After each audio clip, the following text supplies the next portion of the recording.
पुणे जिल्ह्याला हादरवणारी घटना. 2019 पासून बेपत्ता असलेल्या एका 16 वर्षीय मुलीची 4 वर्षांनंतर सुटका करण्यात आली आहे. 10वीच्या परीक्षेनंतर संशयित जावेद शेख याने तिचे अपहरण केले होते. पीडितेने दिलेली माहिती अंगावर शहारे आणणारी आहे.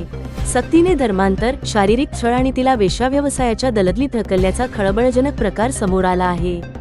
तुमचे मत कमेंटमध्ये नक्की सांगा आणि अशाच महत्त्वाच्या बातम्यांसाठी न्यूज 29 महाराष्ट्रला फॉलो करा.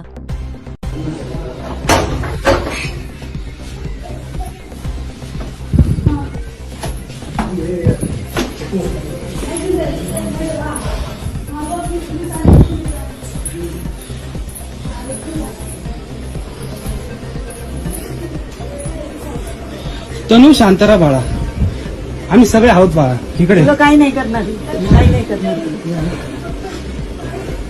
ते काढ बाळा, सगळं काढ.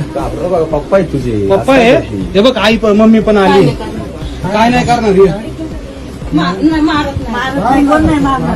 मारणार बाळा. हे बघ, ये मारणार ना तुला बाळाचं. काढ ते सगळं, बुरखा बिरखा सगळा काढ. शांत, फोन घे सगळे. पप्पा आहे तुला भेटायला आली. मारणार ना तुला, मारणार नाही. तुला त्रास दिला का?